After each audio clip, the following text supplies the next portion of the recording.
For Nathan. That's on tape now. Here's another gift that dropped into our laps. This is this mocap monster test we were doing. We had the brown one, we had the blue one, and I went to Alec and I said, "Can I just take one?" He said, "Sure, take the blue one," which meant I don't have to make a new casting. Right. David, cut this out. We'll get come in. Good job, David. Good cutting. Forward. That sits right on my nose like that. So comes in, we put this on, we do an alginate copy of this, right?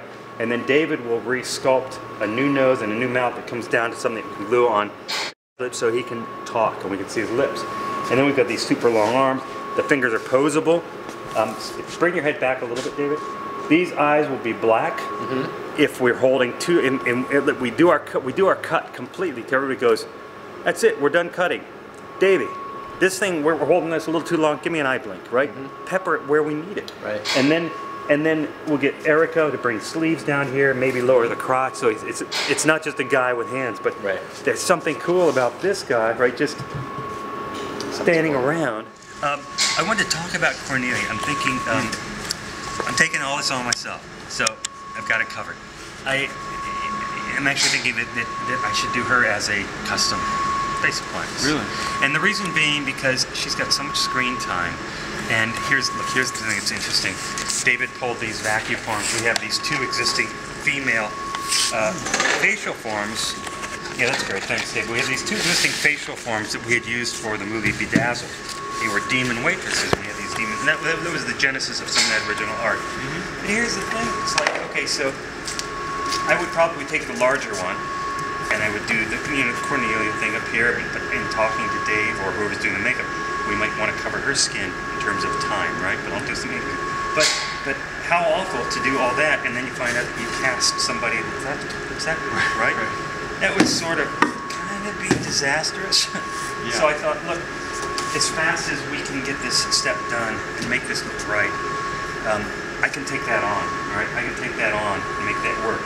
The only thing I am thinking with, right now, I will tell you just from head to toe, to me, the one that I still haven't got a good grip on is Amber. Okay. And I'm thinking Amber, again, because she's, how many days is Amber, David? I believe 4. Okay, yes. So she's 4 days, right? And I'm thinking, that's hard to justify on this budget, this time schedule. 3. It's hard to justify a custom. So I'm thinking, when you get to casting Amber, we'll get to our closest ones, you get somebody picked, you go, okay, are you an A or are you a B?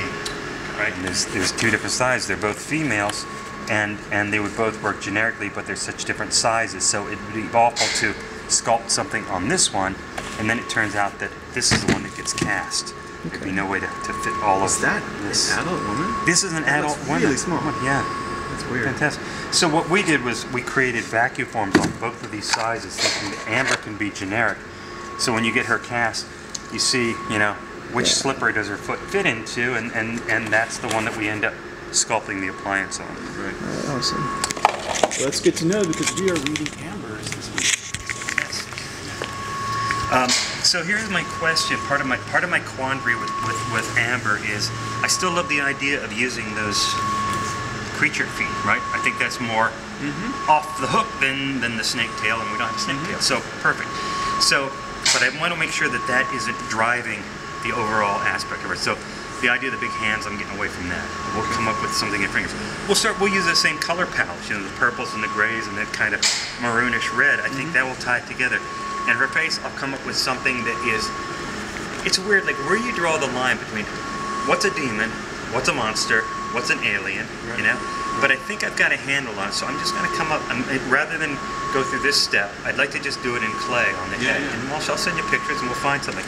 But I'm thinking with her, I want to make use of her hair, which means whatever her hair is as Amber the human, when we put this makeup on, we blend it right up to her hairline and we pull her hair different. We just do something different with her hair.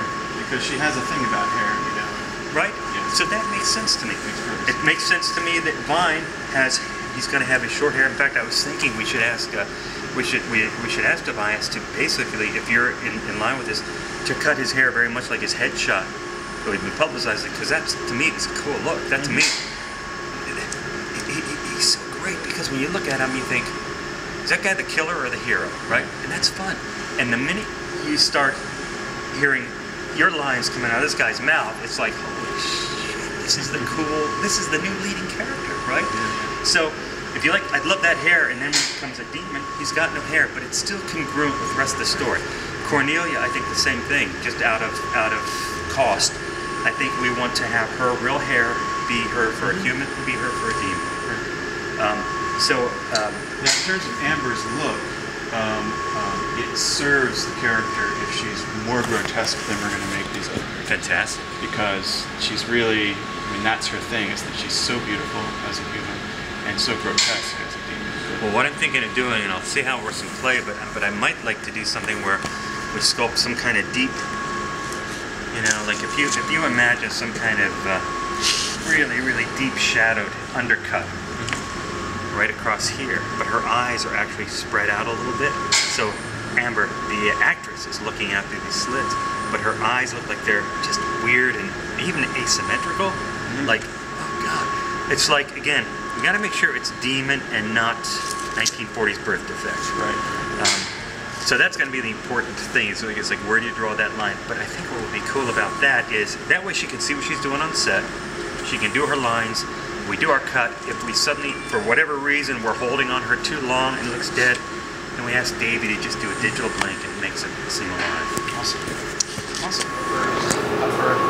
That's why I pulled this out, and then I chickened out. I told Michael, this could be the body that goes with this thing. Right. I was thinking we had to show Amber full and naked, and we wanted to get away from those legs. But then there were things about these legs that were organized, so we can go either way with it. This is a weird texture, and we would paint over it so it doesn't look like burned, charred skin. But if that's the look, there has to be something of this that's incorporated into her face as well, without making it look like a burn victim. So I'm a little on the fence which way to go. Or even if we found a way to marry him, or if we decide we didn't have to have her walk in those, but just see when she's in repose, when she's on the bed, and then when she's standing, this could be the rest of her. It's it could be, because we could take those colors and bring those colors in here. Yeah, just as a way to kind of sell it without having to mess with that too much. Or she's walking, I don't know. Yeah. It is grotesque. There's ways, like I said, I'll shoot some rough videos and we'll see if we can make work, and also more importantly think of how little we can show Amber walking without painting a picture where somebody, like you turn around and she's everywhere that she needs to be. You know? And I think there's ways of just, let's say this is the body of that, we're just not showing the legs, we're just showing like mediums for jumping off the bed. We don't try to join them on film. Right. As long as we establish it, the colors will help. If we go that direction. The only thing I'm not crazy about this is that this does drive a certain look to the face, is all. And there is the moment when they're having sex, and we are going to want to see some transition if we establish such a maybe drastic difference between. But if this was like Thomas said, if this was the same color, and as he demonstrated, where like her legs are wrapped around, but then this top half under a nightgown or whatever is this in those same purple colors, then it's even more matching.